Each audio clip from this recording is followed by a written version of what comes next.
Olá, família Tricolor. Bem-vindo ao BAPSB. Robson Custódio aqui na área. Todo mundo de cabeça inchada com a péssima atuação,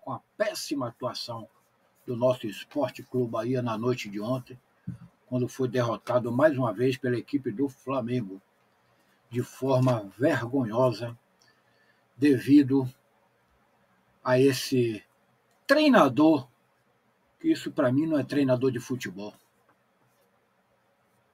Rogério Ceni não é treinador, não é profissional para treinar um time de ponta. Ele é um treinador mediano, ainda não chegou ao patamar de time grande, não. Está muito abaixo ainda, muito abaixo. Bom, gente, confira aí do pessoal lá do Seleção do Sport TV o que o Paulo Nunes, preste bem atenção o que o Paulo Nunes falou. Jogadores do Bahia, quando acaba o jogo, certo? Mesmo numa derrota, quando acontece perder, certo? Fica se confraternizando em campo. E ele citou que na época, quando ele era jogador de futebol, que ele perdia, ele se mandava para dentro do vestiário, que ele tinha vergonha. Hoje em dia, jogador do Bahia toma pau, fica se confraternizando, dando risada em campo. Preste bem atenção no que ele falou. Não só os jogadores, viu? Não só jogadores. O próprio Rogério Ceni ontem, certo? Muitas torcedores tiraram a foto aí. Ele confraternizando com o Bruno Rodrigues, Bruno Henrique, ele confraternizando com o Gabigol e outros jogadores, entendeu? Sorrindo, como se nada tivesse acontecido. Preste bem atenção no que o Paulo Nunes falou no Seleção do Sport TV. Tudo isso e muito mais após a vinheta. Toca na tela. Grupo Bahia, amor e paixão. BAP. Confira aqui, gente, o que o Paulo Nunes comentou. Isso, ele está coberto de razão. Jogadores tomam os seus cacetes lá, fica dentro de campo se confraternizando. E ele, na época de jogador, ele não faria isso. Inclusive o treinador. Confira aí a vergonha do nosso Esporte Clube Bahia, o que o pessoal do Sport TV, mais especificamente do Seleções, falou sobre o assunto. Vamos conferir. Eu acho que a Copa, ela pede um jogo diferente, uma sabedoria diferente do jogador em campo, de como conduzir o ritmo do jogo. Os dois jogos, você tem dois jogos para conduzir isso. Exato, que momento acelerar o jogo, que momento segurar mais a bola, que momento você... Aproveitar os melhores momentos, porque os jogos são feitos de alguns momentos dentro da partida. O primeiro lance do jogo foi do Bahia. Mas então, é isso que eu falo com você. Mas aí não define, né? Preste atenção no que Paulo não vai comentar, viu? Assim, vou te falar por mim, porque Mas numa Copa poderia mudar todo o jogo. Então, eu passei muito nisso. Olha o que o Paulo Nunes está comentando. O tamanho que era esse, principalmente o atacante, né? E eu conversei e falava com vários atacantes do meu lado, a gente entra no jogo, tipo assim, a gente vai ter uma, duas oportunidades. É uma, duas. E você não pode entrar mole nessa oportunidade. Você tem que definir, porque você não vai ter outra. E desculpa, se não foi o que eu vi nos jogadores do Bahia. Repito, os jogadores do Bahia jogaram um jogo como se estivesse jogando um Campeonato Brasileiro. E assim, se você faz isso... Esse é o lance, né? Esse é o lance. Ah, tudo bem, ele tá um pouco desequilibrado, ele joga a bola um pouquinho lá, pro lado esquerdo, ela sai demais do goleiro, mas a bola tava... Ele tava inteiro. É uma chance perdida, né? É uma chance totalmente perdida. Que não pode perder. Cai no pé, e centroavante. Ele ia ser de outro jogador que não tivesse... com várias oportunidades, como já apareceu na vida dele e da carreira. Então, Jéssica, para mim, assim, é muito importante isso. Existem jogadores que, nesses momentos, por isso que a gente sempre brinca no futebol, jogadores de futebol falam, esses jogadores eles vão aparecer, é neste jogo que o cara aparece.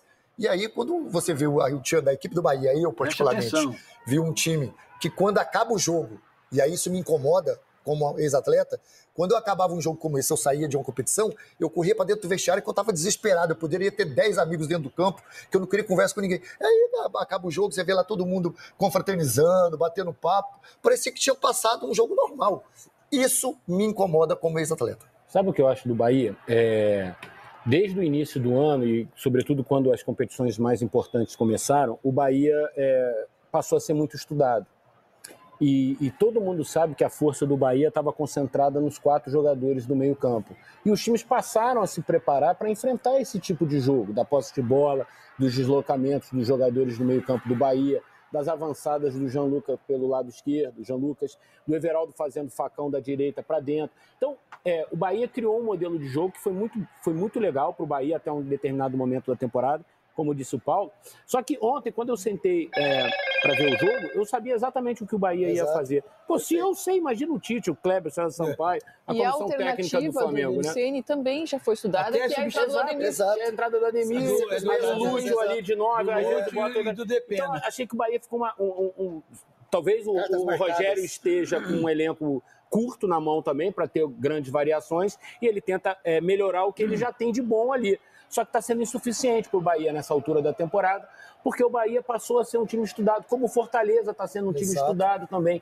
E se você não apresentar variação, você vai ficar pelo meio do caminho, porque do outro lado tem times grandes, times fortes também, times que estão se preparando com jogadores talentosos. Ontem ficou muito claro, o Bahia deu a primeira estocada, rapidamente o Flamengo conseguiu se ajeitar em campo e acabou.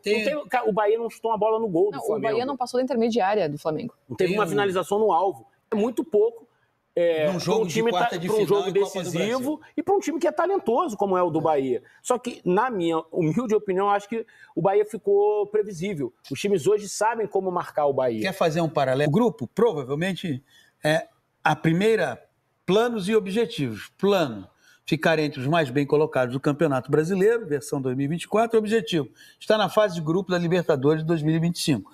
Quando surgiu essa possibilidade, o título é algo sempre bem-vindo. O título nunca vai incomodar. Conquistado legitimamente, ele sempre vai fazer bem. Ao mesmo tempo, esse grupo olha e está dizendo assim, poxa, a gente está indo, mas a gente vai precisar mexer em algumas coisas do nosso elenco para 2025. Porque em momentos decisivos, as respostas não estão acontecendo. Vamos lá.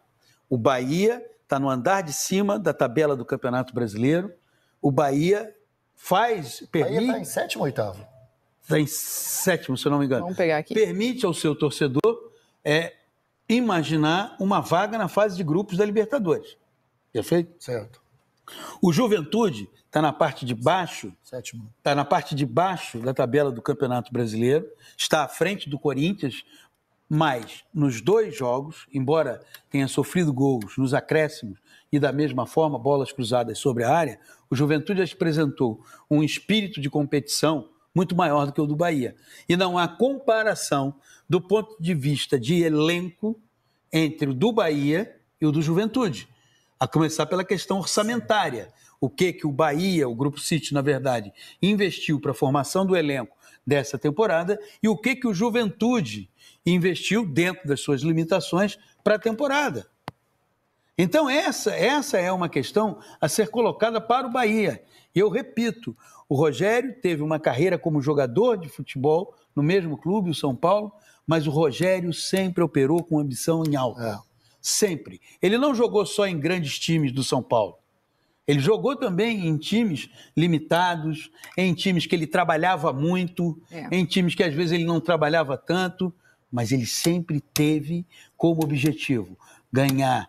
E a derrota o incomodava. Quando o Paulo traz essa questão do pós-jogo, é assim, eu vou falar da nossa profissão. Eu já levei furo, você já levou furo. É o pior dia da vida de um jornalista. É o pior dia da vida de um jornalista. Você quer que o dia acabe, mas ao mesmo tempo você quer que o dia continue para poder dar uma resposta àquele furo. Furo, para quem não sabe, é quando algum outro veículo dá uma informação exclusiva e você estava na mesma cobertura. Aquilo é a morte. É a morte. Só que a morte você tem que estar andando com aquele punhal no peito. Então é o seguinte, a derrota, ela tem que ter o mesmo significado. Mas assim como isso acabou no jornalismo, acabou no futebol também, Paulinho. O jornalista hoje em dia é pouco preocupado com furo, a maioria, pelo menos. Então, mas você acha que o time não sente? Então, não sei. O Paulo observou, eu não me chamou a atenção, mas o Paulo tem a mentalidade que eu não tenho de ex-atleta, né? Então... o olhar dele também é de ex-atleta. Sabe, eu não tô ali, eu não tô sentindo o que os caras estão sentindo, mas eu vejo que aquilo que se passa dentro do campo. Não tô aqui também dizendo se está certo ou errado. Eu tô dizendo do meu ponto de vista, como é o seu sentimento. Sempre encarei do sentimento, como eu encarei esses jogos importantes. Quem é competitivo, esses jogos de vida, esses jogos pra gente, a hora que a gente sobe o túnel ali, a gente fala, esse é o jogo da vida. Então não pode, depois de uma derrota, e a maneira como foi, você tá ali tranquila. Você quer conversar? Óbvio, você vai ter conversa. Aí conversa depois lá do vestiário, que você já esfriou a cabeça, porque naquele momento aí você tá desesperado. E não foi o que eu vi. E não vi isso, que é pior ainda, no jogo. Especificamente, né? Você vendo uma equipe como o Flamengo, você vendo o estádio do Maracanã lindo, a linda festa que a torcida do Flamengo fez para os jogadores merecidos. Mas esse é um fator local que também pega numa Copa, Só abrindo um parênteses. Estádio lotado. Mas o Bahia teve um estádio lotado a favor dele lá. E também não conseguiu mostrar muita coisa. Não conseguiu, é isso que eu tô te falando. O momento do Bahia, o viés de baixo aí que você pega. Você vai enfrentar um Flamengo no Maracanã, sabendo que essa torcida vai invadir e vai apoiar o Flamengo mesmo. E o Flamengo... E o Bahia começou o jogo perdendo já, né? Exato. Tinha que ir pra cima. O placar começou 1-0 o Flamengo, né? Você tem que usar mais. Eu só queria fazer uma observação em cima dessas imagens, porque muitas vezes a gente critica com razão torcedores, e tem que criticar torcedores que têm desvio de conduta, mas torcida. Eu entendo que a torcida do Botafogo, ela inaugurou essa questão dos mosaicos, e isso... Fortaleza também já fazia. Muito. Fortaleza, o Ceará chegou a fazer também. O Ceará... O máximo de títulos do Mercado Play em 15 segundos. Sob medida, dança comigo, as férias da minha vida. Isso está contagiando as torcidas. E o estádio de futebol, ele tem que ser sempre uma festa. Depois a gente vai ver o do Galo, que também faz foi a incrível. torcida. Você vê sempre a torcida do Botafogo, do Newton Santos, do Fortaleza, do Ceará. Aí teve a do Galo, ontem a do Flamengo, a do Fluminense já fez. Cara, isso é maravilhoso. E para acontecer isso, Paulinho, vale a pena a gente registrar, como você falou, da questão do torcedor. São muitos abnegados que passam, às vezes, a madrugada dentro de um estádio de futebol para preparar isso. E é uma festa de 3 minutos. Mas que tem que um leva-se efeito... 5, 6 horas para ser construído. É tipo...